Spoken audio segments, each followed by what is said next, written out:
Conectate con nosotros. eco@ecomedios.com. Estudia actuación en Timbre 4. Niños, adolescentes, adultos. Dirección Claudio Tolcachir. Informes en www.timbre4.com. Probá Viaggio Expresso, el café 100% natural en cápsulas compatibles. Comprá online en tiendaviaggio.com.ar. Con envío a todo el país o en su boutique ubicada en Salguero 2626 Palermo. Viaggio Expresso, el verdadero sabor del buen café. Letras y corcheas. Un encuentro con músicos y escritores. Una hora para disfrutar de canciones y textos contado por sus autores. Letras y corcheas. Los jueves de 22 a 23 con la conducción de Hernán y Mario Dobri. Buenas noches, bienvenidos a una nueva emisión de Letras y Corcheas. Hoy nos acompaña un pianista venezolano que acaba de publicar su primer álbum en estudio, que se llama Impresiones, donde comparte obras de los grandes compositores latinoamericanos, entre ellos Alberto Ginastera, Héctor Villalobos, por decir algunos, Evencio Castellanos, Heraclio Fernández, Moisés Moleiro. Mario, ¿qué nos podés contar de nuestro invitado de hoy? Bueno, buenas noches. La esencia de la música en sí radica en su renovación y cuánto no en el rescate del universo histórico de sus creadores. En cada caso, el espacio de la sonoridad es un ente continuo de creación y descubrimientos. La juventud del hombre, con su lozanía y desparpajo, se incita a encontrar nuevos rumbos a partir de los logros heredados. Hay una relación, podríamos decir, biunívoca entre la sociedad y sus sonidos, y por ende entre sus creadores, sus protagonistas, sus instrumentos y los medios. Cada cambio, cada modificación de ese múltiple ambiente determinará un rumbo a transitar, una musicalidad que lo represente. Hoy nos visita en Letras y Corcheas un joven pianista, exponente de abigarrados conocimientos, oriundo del rico entramado social de Venezuela, que se ha lanzado a dejar huella propia, tanto en el carácter interpretativo como en el temario de autores múltiples de este lado del mar Atlántico. Buenas noches, Javier Ramés. Es un placer contar contigo en nuestro programa. Muchísimas gracias por la invitación. Buenas noches a todos. ¿Qué lleva a un músico a inclinarse en su desarrollo personal a un tipo determinado de estructura musical, que podríamos decir a grandes rasgos como de culto o de música popular?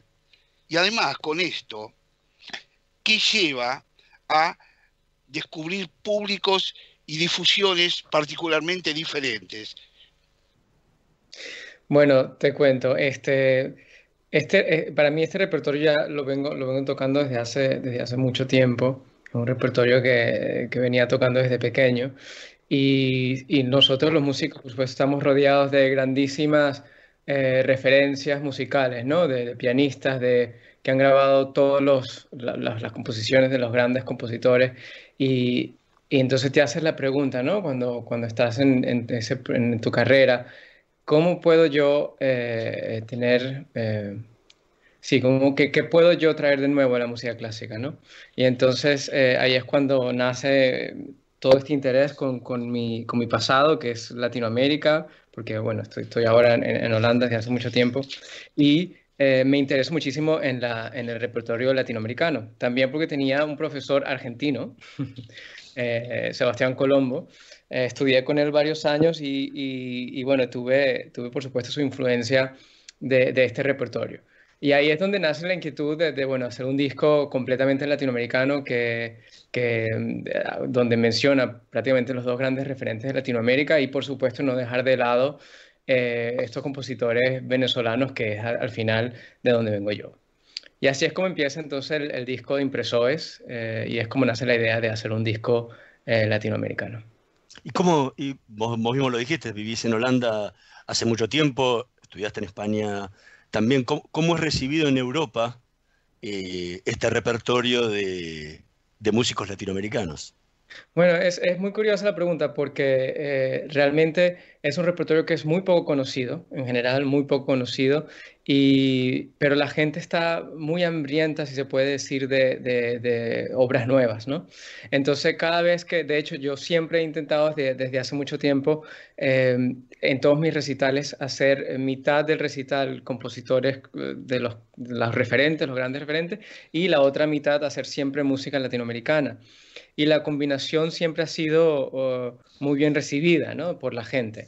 Enseguida, cuando notan los ritmos y el color y la pasión, ¿no?, que tiene esta música, se sienten completamente identificados y, por supuesto, curiosos de conocer mucho más.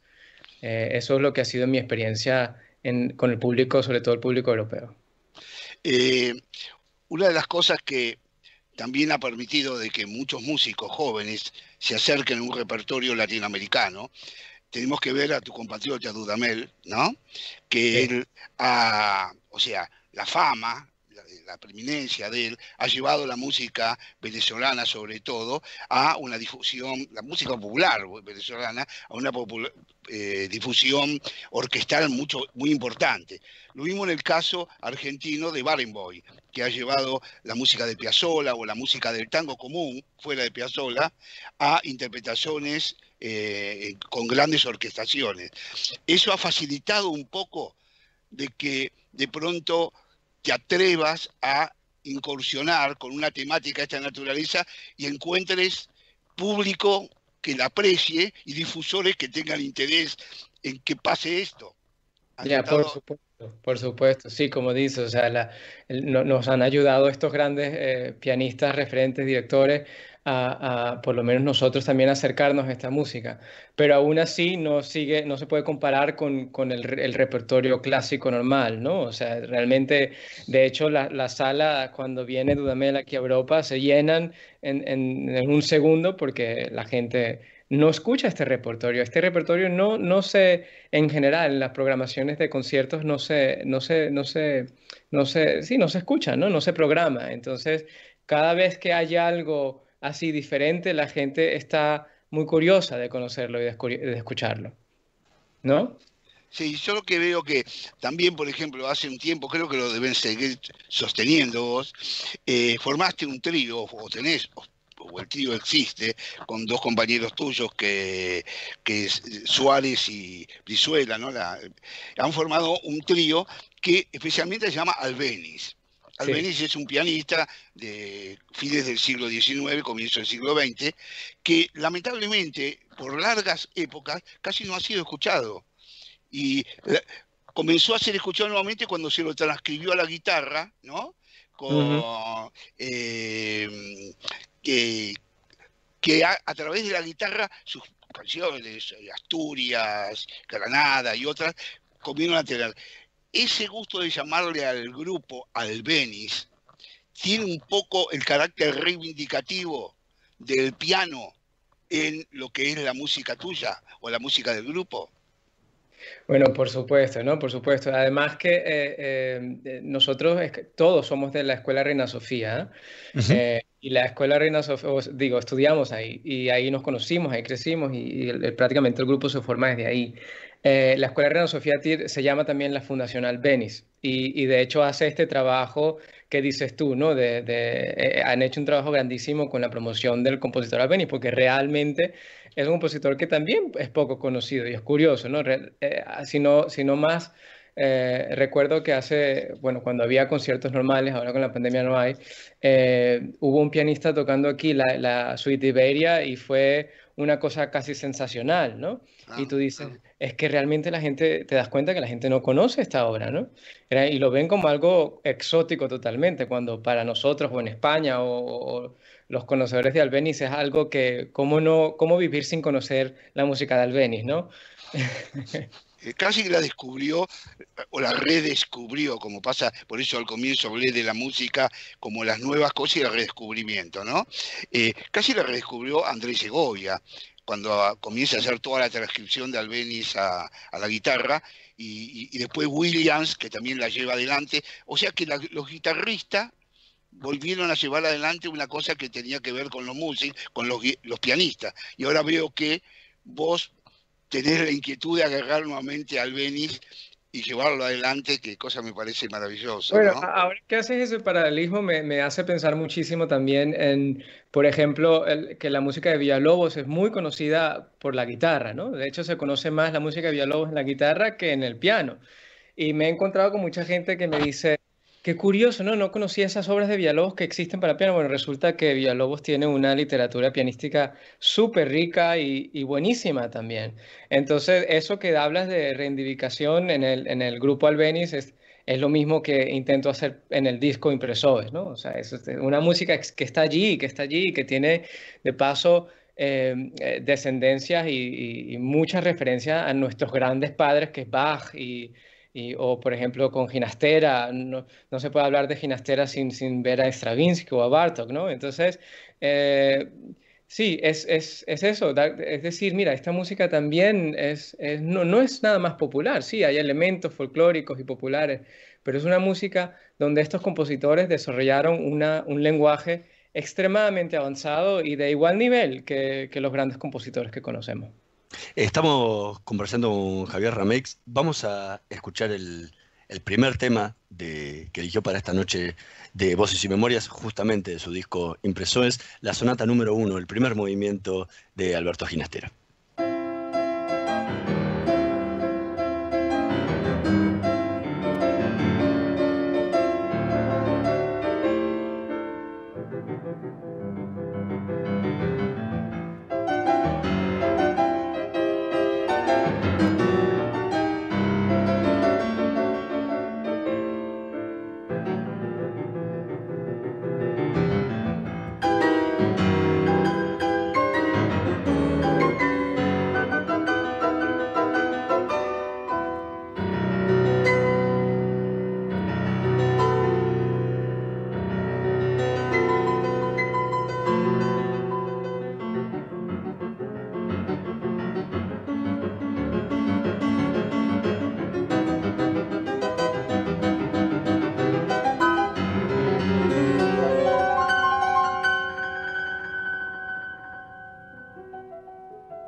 Escuchábamos la sonata número 1, el primer movimiento de Alberto Ginastera, tema que eligió Javier Rameix para esta noche de Letras y Corcheas. ¿Por qué? ¿Por qué elegiste esta obra de Ginastera para grabar en Impresiones? Bueno, porque es una de las grandes, creo que una de las mejores obras escritas para el piano latinoamericano, sin duda alguna. Es una obra que tiene unos elementos bastante abstractos. Es una época de Ginastera donde estaba experimentando con técnicas compositivas bastante avanzadas, pero aún así él elige y consigue prácticamente describir un poco ¿cómo decirlo? Sí, los espacios de la Argentina, al menos lo veo así, ¿no? De estos elementos que se escuchan en la música que son muy descriptivos del país. Tengo que confesar que nunca he estado en Argentina. Quiero, por supuesto, estar allí, pero no sé, creo que es una obra muy bien lograda, una obra muy completa, donde de paso está en una forma sonata con un balance muy, muy bien logrado. Ahora, recién hablabas de lo que resulta exótico, ¿no? En Europa, de toda esta música que por ahí se desconoce bastante, o sea, es un redescubrimiento, como hablábamos antes, de música que existe hace muchísimas décadas. ¿En cuánto influye que no sean hoy en día tan populares tampoco los países originarios de estos propios músicos? Porque dentro de los repertorios en general clásicos en Argentina, Ginastera no es el músico más escuchado, ni el más programado en el Colón o en los diferentes teatros aquí. Entonces, sí, no sé cómo pasa con los autores venezolanos en Venezuela, tampoco es el caso de Villalobos en Brasil. Digo, ¿cuánto influye esto en que la falta de valorización de los propios músicos en sus propios países de orígenes para que obviamente después no sean conocidos en Europa? Como no pasa, por ejemplo, en el caso de Piazzolla. Ya, no sé, es una pregunta, creo que es una pregunta complicada, porque realmente si pienso, pasa muchas veces, ¿cómo es que se dice? Uno no es profeta en su tierra, ¿no? Profeta en su tierra, ¿no? Y pasa muchas veces, porque pienso directamente cuando haces esta reflexión en compositores también holandeses que son totalmente olvidados aquí y que tienen música buenísima. De hecho, este año estamos en un proyecto de grabación, otra vez con el trío El Albéniz, con un compositor desconocido aquí, holandés. Entonces, ya, y que tiene que pasar siempre, que tiene que ser alguien del exterior o alguien de otro país para que descubra la música o que la haga conocer, ¿no? Yo, por ejemplo, yo no soy brasilero, ¿no? Ni argentino, pero me he enamorado de esta música profundamente. De todos modos, yo creo que la música es un lenguaje universal, ¿no? También es un lenguaje que pasa fronteras no, y por esa razón nos da la posibilidad también a otros de otros países poder descubrir y poder hacer conocer este lenguaje. No sé si con eso respondo un poco. Sí, quería agregar que si bien Ginastera, como dice Hernán, no tiene una tan amplia difusión a nivel popular, es popular su suite, la suite argentina, que normalmente tanto en el Teatro de La Plata como en el Colón se la da como especie con danza, o sea, de música danzante, ¿no? De ballet sobre todo, ¿no? Esta es muy conocida y muy tratada.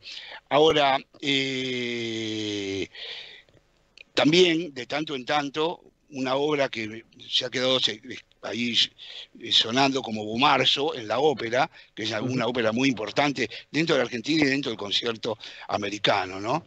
Ahora, quería preguntarte, el disco me pareció de un eclecticismo inmenso, porque por un lado se llama Impresores, pero el disco, los primeros 4 temas lo marca un argentino. Es decir, que normalmente casi todos los títulos de los discos, los primeros temas son el disco. Pero no, acá el amigo Villalobos termina quinto. Y los primeros 4 temas son de cosas. Uno de los temas muy famosos de que se da, además de Ginastera, la danza de la moza donosa, que es un tema bellísimo, ¿no? Pero además, el eclecticismo también musical, porque Ginastera es un músico que abreva, como dijiste vos, no solo con Stravinsky, no solo también con Ravel, sino con la música europea, la síncopa, no, sino la armonía, como es Argentina. La Argentina es un país melodioso, sin rítmica, pero es melodioso. Y ahí toma Ginastera el camino. Y ahí, que tomaste vos, el primer tema es un malambo, agilizado, pero es una música, e incluso de Buenos Aires. Es un tema bonaerense, no concerniente a todo el país, sino bonaerense propiamente dicho. Mientras tanto, Villalobos, que tiene la negritud de su país y la rítmica de su país, transcripta, se la ve perfecta, tiene que ver más con la música del jazz americano. Incluso hay un tema que vos tocás ahí, que es la danza del indio blanco, Sí. que hay un pedazo de esa danza que hay un olor a Gershwin que mata. Vos lo habrás notado, que mata, ¿no? De la Rhapsody in Blue, ¿no? Y Sí. con lo cual muestra el gusto de ambos artistas, totalmente uno diferente al otro. ¿Cómo te has sentido pasando de una raíz argentina a una raíz brasilera, no tan brasilera, de jazz? ¿Cómo te has sentido en el piano para armonizar, para trabajar esa dualidad? Sí, esa diferencia, Rítmica, ¿sí? sí, intensa. ¿Cómo hiciste para marcar ahí un rumbo? Vale, primero respondo a la primera pregunta, que es la de por qué, ¿no? El disco empieza con esta obra de Ginastera y por qué el disco contiene el nombre de Impresores. Nos inspiramos en Impresores Esteiras, ¿eh? Que es una de las obras del ciclo brasilero. Queríamos hacer, de alguna manera, sentíamos que el disco estaba inspirado en una canción, ¿no? En melodías, porque así como dices tú, hay melodías, ¿no? De la Argentina, también hay melodías de los niños de la calle en Brasil, de los indios, etcétera. Entonces, creo que el disco estaba inspirado como en eso. Ese era el término general que podíamos concluir con el disco, que era canción. Y entonces, Impresores Esteiras son serenatas que cantaba a Villalobos a la luz de la luna, decía, en Río de Janeiro. Entonces pensábamos que la mejor manera de llamar el disco era citando a las serenatas, vamos a decir así, del propio Villalobos. Pero en cuanto a la dualidad, ¿no? De estos dos compositores, las diferencias de estos compositores, tienes toda la razón, una diferencia grandísima, sobre todo porque yo veo a Ginastera como una persona eh, mucho más racional, ¿no? Una persona mucho más, de alguna manera, bueno, cuando lees sobre Ginastera te das cuenta de cómo estaba involucrado, por ejemplo, en la educación de su país, en hacer que la música se conociese más, de que hubiera gente componiendo, de que, bueno, que se preocupaba por la cultura de su país y era alguien más, por decirlo así, intelectualmente muy avanzado. Y eso creo que se puede ver y se puede escuchar en su música al minuto, ¿no? Cuando empiezas a escuchar esas armonías que dices tú, que se relacionan con Berg o con Stravinsky son muy complicadas, muy abstractas, muy rebuscadas, pero de alguna manera encuentran esa casi atonalidad, ¿no? O sea, que roza con la tonalidad muchas veces Ginastera.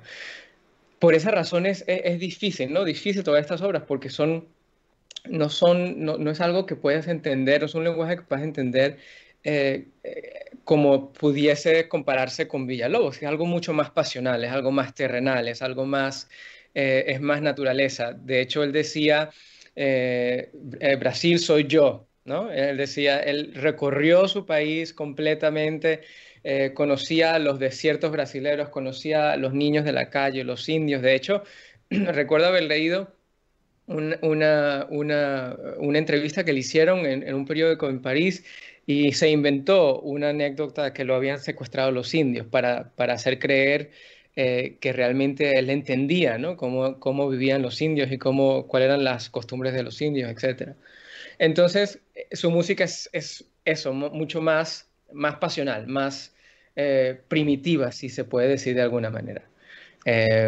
Y por supuesto, él intenta acercarse a un lenguaje compositivo profesional, por decirlo así, complicado y sí, académico, pero sigue todavía con eso lo que dices tú, o sea, de repente se va un poco al jazz o de repente se va un poco a que piensas, uy, ¿estoy tocando una obra ahora popular o estoy tocando una obra con elementos más clásicos? O sea, es un mix de todo eso, ¿no?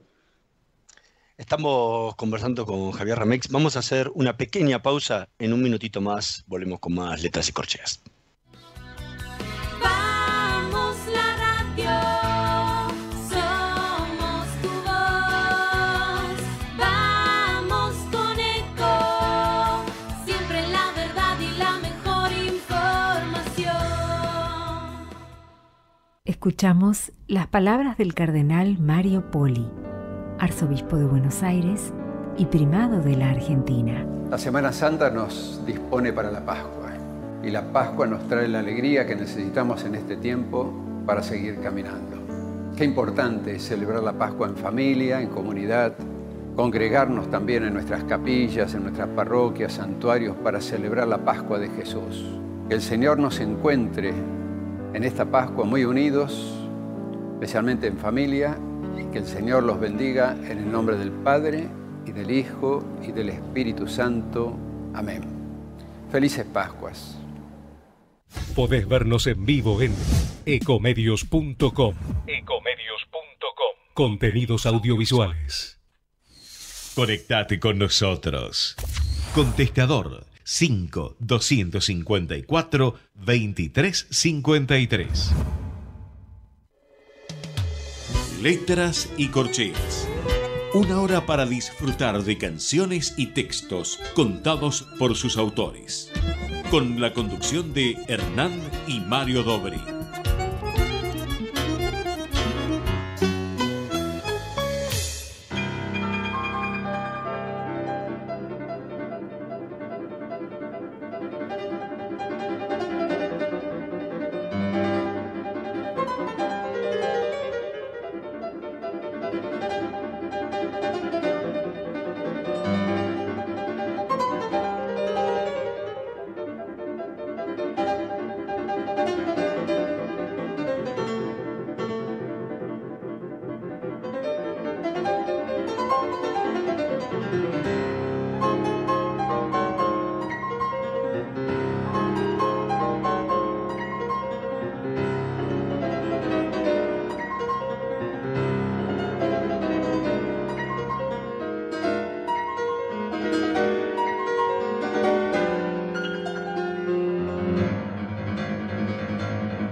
Escuchábamos la Festa do Sertão de Héctor Villalobos, en la versión de Javier Rameix, que eligió para esta noche de Letras y Corcheas. ¿Por qué venías hablando justamente recién de toda la raíz y de dónde mamaba Héctor Villalobos su inspiración a la hora de componer? ¿Por qué elegiste esta Festa do Sertão para grabar? Bueno, porque siempre intento... ¿Dices en el disco o ahora para escuchar? No, en el disco.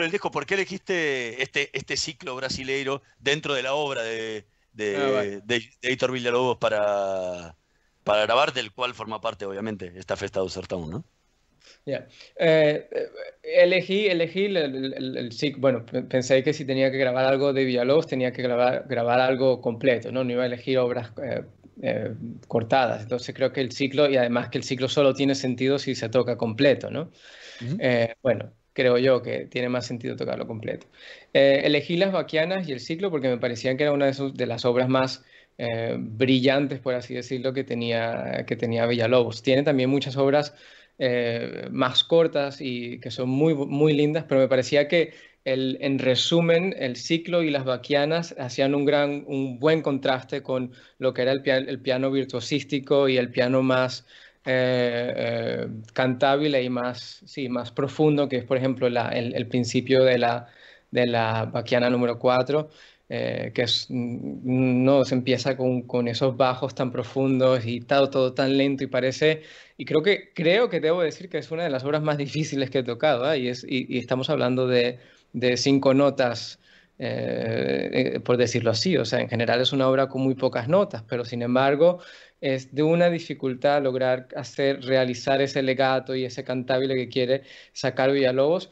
Y bueno, por esa razón, ¿no? Porque creo que era el mejor contraste que podía mostrar de Villalobos en el disco. O sea, estás tocando todo un repertorio que, obviamente, como pasa muchas veces en la música clásica, ya fue tocado centenares o miles de veces cada una de esas piezas. ¿Cómo trabajas vos a la hora de preparar una de estas piezas? ¿Escuchás versiones anteriores? Algunas obviamente que las has estudiado cuando estudiabas en la universidad, en el conservatorio, y obviamente ya son demasiado populares, pero hay otras que no tanto. ¿Cómo trabajas vos el tema para no caer en las versiones de otro, y cuál es la vuelta que buscas darle para que tengan ese sello personal de Javier Rameix a la hora de interpretarlas? Sí, dependiendo de la obra, ¿no? Tengo que decir que, por ejemplo, quien me ayudó mucho, yo estudié con Sebastián, Sebastián Colombo. Él a su vez viene de un poco la descendencia de Raco. No, fue su maestro de Raco. Entonces, y Ginastera le dedica una de sus danzas a de Raco, ¿no? Entonces tenía más o menos ahí una fuente donde beber, al menos para conocer el compositor. Yo soy de los partidarios de que creo que hay que... estas obras hay que estudiarlas como si estuvieses estudiando una obra de Beethoven o de cualquier otro compositor. O sea, esto no es porque es Ginastera o porque es Villalobos es menos importante y hay que tener menos seriedad a la hora de leer la partitura. Entonces intento ser lo más ¿cómo se dice? Honesto en la partitura y intentar ver detrás de las notas, ¿no? Intentar de ver el lenguaje que el compositor, o el mensaje que el compositor quiere decir, que muchas veces es muy difícil, porque, como te digo, es un código o un lenguaje que está no en la partitura así cuando la leas, sino detrás de las notas, del contenido que hay detrás. Y para eso también me ayuda mucho leer sobre los compositores, conocer un poco sobre su vida, me gusta mucho, soy también de los que le gusta saber en qué contexto están las obras escritas. Claro. Porque creo que es muy importante la influencia que puede tener alguien en un contexto determinado y Y también pensar que los compositores son seres humanos, ¿eh? No son dioses. Bueno, sí, son dioses, pero quiero decir, bien, también se pueden equivocar o también pueden dejar espacio al intérprete para descubrir un poco su propio lenguaje. Y bueno, combinando creo que estos tres factores de los que dije, ¿no? La partitura, el contexto y un poco la libertad que uno pueda tener, creo que intento buscar el significado de la obra. Y dentro de tu sello personal, ¿cuál es eso que buscas en la interpretación, dejar de tu propia personalidad, ¿no? Ya, que es muy difícil hablar en estos términos porque realmente no busco reflejar mi personalidad, sino reflejar lo que quería decir el compositor. Ujú. Pero Sí, pero cuando uno escucha, no sé, por decir, y le no, viene a te la entiendo, cabeza, te cuando lo entiendo. escuchás a Rubinstein tocar, escuchás y decís, bueno, el que tiene un oído fino puede decir, está interpretando porque acentúa ciertas partes, tiene Ya, ya. formas, tiene cadencias especiales que, más allá de lo que dice la partitura, ¿no? Que la partitura dice lo mismo para todos. Pero ahí está la cosa, que hay gente que lee detrás de lo que está en la partitura y hay gente que solo lee lo que está en la partitura. Y entonces ahí es cuando pensamos que alguien tiene un sello determinado, realmente es que ha encontrado un punto más allá de lo que la gente en general lee o interpreta. Creo que más esa es la dirección. De todos modos, por supuesto, creo que el trabajo de sonoridad y el trabajo de la, ¿cómo se dice?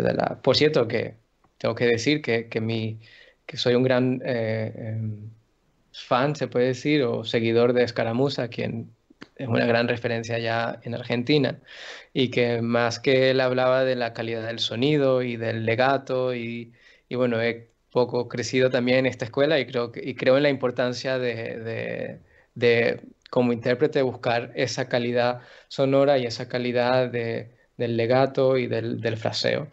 Sí se puede, sí se puede decir. En esta etapa tuya de tu búsqueda artística, ¿no? Hay una inclinación por la música impresionista más que al repertorio romántico o vanguardista.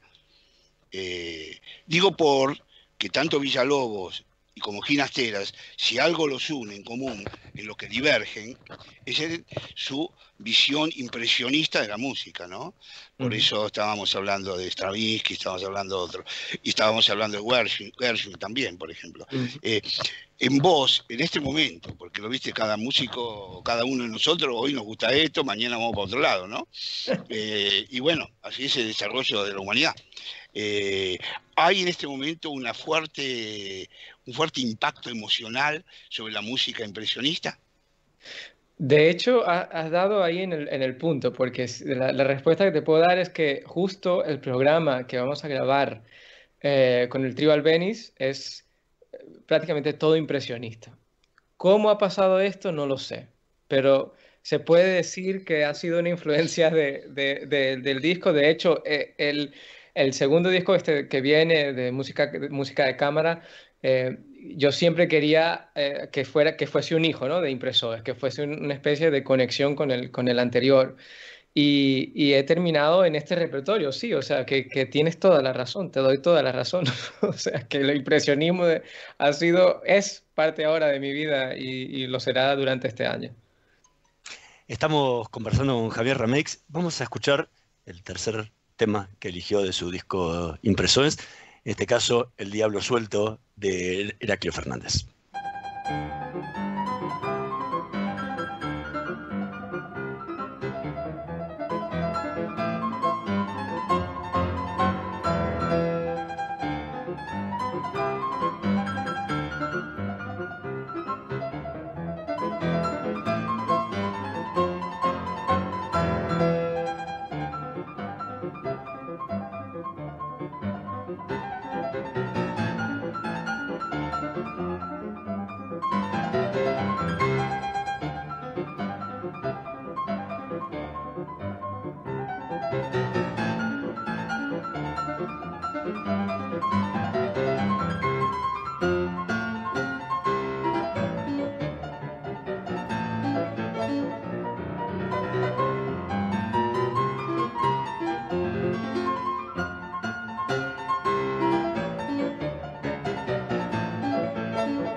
Era El Diablo Suelto de Heraclio Fernández, interpretado por Javier Rameix, que forma parte de su disco Impresiones. ¿Por qué elegiste este tema dentro del repertorio, saliendo de los dos grandes dominantes que Sí. son Ginastera y Villalobos? ¿Por qué?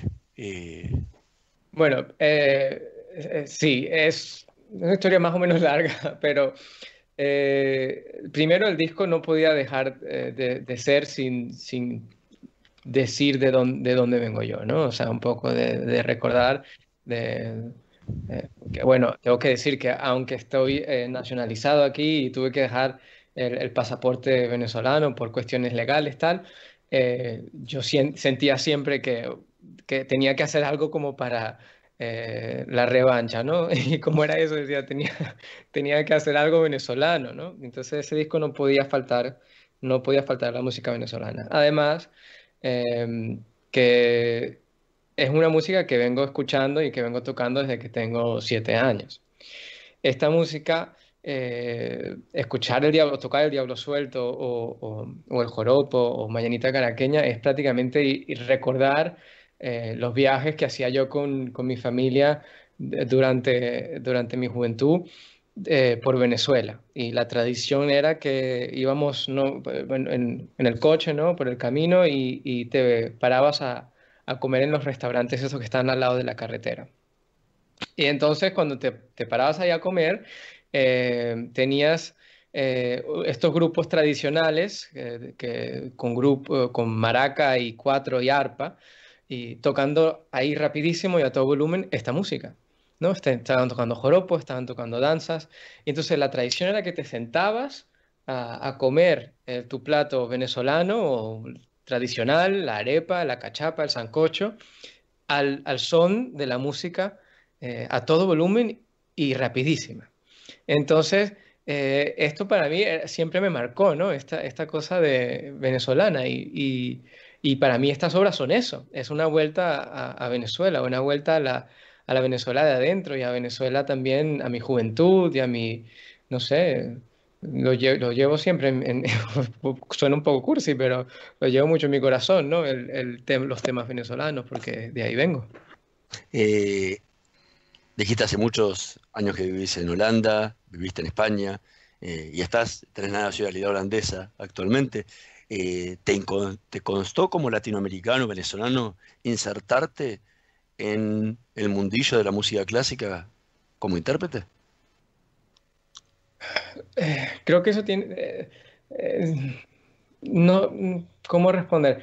Yo creo que fue una combinación de muchas cosas, ¿no? O sea, por supuesto, siendo ser la persona exótica, por decirlo así, siempre tiene un punto a favor. Entonces, si la pregunta es, ¿te costó entrar en el mundo clásico o el mundo de música clásica aquí en Holanda? Sí y no. Tuve a veces momentos donde fue más difícil, otros momentos donde fue más fácil. Realmente desde que llegué a este país, desde el día uno tuve mucha gente que me apoyó, aquí la gente es muy abierta y no sé, me sentí siempre muy bien acogido y tengo que agradecer no sé, a toda la gente que me ha apoyado aquí, porque realmente han hecho mi camino mucho más fácil. Sí, no sé si... Eh, y por suerte trajiste a la palestra tres músicos de los muy populares de ¿cómo se llama? De Venezuela. Sobre todo, hasta políticamente populares, porque Moisés Moleiro no sé si es más conocido como político que como músico, ¿no? Porque es creador del MIR, sin ir más lejos, ¿no? Sí. Sin ir más lejos.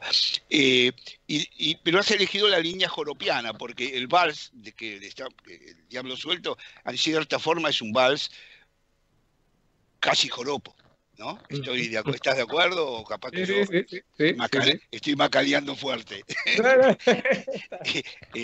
Y bueno, pero la suerte es que has traído este tipo de músicos que acá, por ejemplo, en Argentina, por nombres, es conocida la música, el joropo es una música casi internacional, ya escapó de la frontera, no solo de la frontera venezolana, es música también de Colombia, música también de Ecuador, o sea, en sus diferentes versiones. Pero lo bueno es haber traído tres músicos que con sus nombres son pocos conocidos, pero que son de un amplio desarrollo dentro de la música venezolana. ¿Qué te trajo de uno y de otro en lo personal? Ya, por ejemplo, yo de pequeño bailaba el joropo, por ejemplo, siempre. Y siempre bailaba el joropo, sabía cómo bailar. No sé si conocen lo que es el liqui-liqui. El liqui-liqui es una especie de traje también que se utiliza para, bueno, para bailar. Los trajes que utilizan los llaneros, ¿no? Del llano, vienen del llano. Y se utiliza para cuando, bueno, es una ropa tradicional, pero también se utiliza cuando vas a bailar el joropo o cuando, sobre todo estos grupos musicales. Para mí ese es el joropo. O sea, el joropo es eso, ese baile. Bueno, me pondría aquí a bailar para explicarlo mejor, pero es que la gente no lo hace eso, la gente solo nos escucha. El Diablo Suelto hay un baile tradicional de los Diablos de Yare, que es una fiesta tradicional que se hace bueno, en Venezuela y son unas máscaras de diablos que la gente se pone y entonces se baila con esas máscaras al son de la música. Para mí ese es el Diablo Suelto, ¿no? Totalmente diferente del joropo, son otros ritmos, son otras cosas, ¿no? O sea, otra tradición, porque es una fiesta muy tradicional de una zona venezolana. El joropo es más de los llanos, los diablos es de otra zona venezolana. Y bueno, y Mañanita Caraqueña es para mí algo, bueno, un poco triste, ¿no? Porque mi país, bueno, tengo ya desde hace 2008, salí de Venezuela. Y hay una diáspora grandísima de venezolanos en todo el mundo. De hecho, en Argentina se ha visto afectada. Te puedo decir, disculpa que te corte, que acá nosotros ya empezamos a decir ahorita, ya estamos diciéndolo común en la calle. ¿Qué haces vos? Ahorita, ¿qué haces? Exactamente. Para que sepa. Está mal dicho, por cierto, que está mal dicho, que no se debe decir. Pero sí, que la Argentina se ha llenado de venezolanos y extiendo aquí mi agradecimiento a todos los argentinos por acoger a gran parte de venezolanos, como lo ha hecho también otros países en Latinoamérica y bueno, y el mundo. Debo decir, digo lo mío, ¿no? Que tristemente es así. Ya, exactamente. ¿Viste? Que tristemente es así. Tus compatriotas, grandes personas, acá yo he conocido de todo y trabajadores como nunca, pero no hay día que no lloren el alejamiento de su tierra. Y está bien que acá lo recibimos, pero el dolor y el alejamiento y la extrañeza sucede más allá de cómo lo tratemos, ¿no? Bueno, y eso creo que lo has puesto en las perfectas palabras para describir Mañanita Caraqueña. Es una pieza para mí, siempre me da una nostalgia, ¿no? Tocarla, porque es ese dolor. Por supuesto, yo me fui porque, bueno, tenía ese sueño en mi carrera, el piano, pero aún así tengo que decir que que mi familia no está, salieron también de Venezuela, ya están en otro país y estamos lejos y ya tenemos tanto tiempo sin vernos. Y así como tengo mis padres fuera, tengo mis amigos fuera y el otro fuera, y prácticamente son familias destrozadas, ¿no?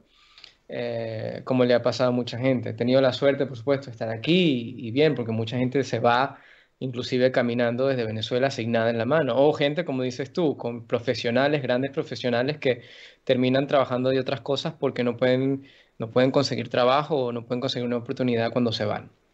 Entonces, para mí es muy triste, por supuesto, lo que pasa y que haya tantos venezolanos en esta situación. Y Mañanita Caraqueña es un poco, Caracas está construido, pues la ciudad está toda formada en un valle.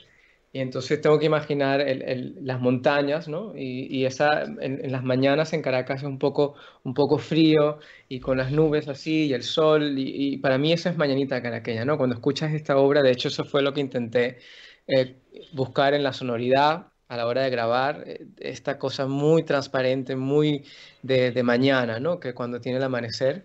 Y bueno, y es eso, esa visión atrás de lo que fue Caracas, de lo que fue Venezuela y que ahora no es. Eso para mí es Mañanita Caraqueña. La verdad que tus palabras ponen un poco de luto en mi corazón, porque yo, y lo tomo por Hernán también, sufrimos mucho a Venezuela. Lamentablemente veíamos venir un fantasma enorme sobre esa tierra riquísima. Riquísima de gente, riquísima de los dones y de todo, y ver esta charla o esta final de charla con vos realmente lo hace más que entristecerme hasta las lágrimas, puedo decir. Bueno, no era mi intención terminar la entrevista tan triste, pero es así, es la realidad y es lo que nos ha tocado vivir a muchos, y realmente, como dices tú, lo siento profundamente. Pero no hay que perder la esperanza, y creo que muchos han encontrado un nuevo destino en otros países, pero yo creo que el sol saldrá, ¿no? La luz del túnel algún día se verá y saldremos de esto y algún día podremos volver a reconstruir el país y bueno, porque como dices, es un país riquísimo, riquísimo, uno de los países más hermosos, con una naturaleza, las playas, la calidad de la gente súper trabajadora. Y bueno, creo que lo que puedo decir es que no hay que perder la esperanza, y algún día recuperaremos a Venezuela y se podrá otra vez volver, tocar, hacer música. Lo hemos visto con estos grandes músicos que han salido hace unos años, lo ves con Dudamel, bueno, y muchos otros, y las grandes orquestas que hay y que están tocando por el mundo. Pero bueno, algún día volveremos. Javier Ramex, muchísimas gracias por habernos acompañado en esta noche de Letras y Corcheas. Fue realmente un placer, y más allá de de final por ahí un poco más triste, el disco representa y muestra la alegría también que tiene toda América Latina en su música, ¿no? Muchísimas gracias a ustedes por la invitación, gracias a los oyentes que nos escuchan, y bueno, mucha suerte a todos ahora en momentos de pandemia. Bueno, un abrazo, Javier, que tengas mucha suerte. Un abrazo, muchas gracias. Nosotros nos vamos a reencontrar la próxima semana en la operación técnica Carlos Heinze y Gerardo Subirana. En la edición Javier Martínez. Nos vemos la próxima semana. Chao. Estudia actuación en Timbre 4. Niños, adolescentes, adultos. Dirección Claudio Tolcachir. Informes en www.timbre4.com. Probá Viaggio Expresso, el café 100% natural en cápsulas compatibles. Comprá online en tiendaviaggio.com.ar. Con envío a todo el país o en su boutique ubicada en Salguero 2626 Palermo. Viaggio Expresso, el verdadero sabor del buen café. Con toda la cornisa y al borde del suicidio, amor.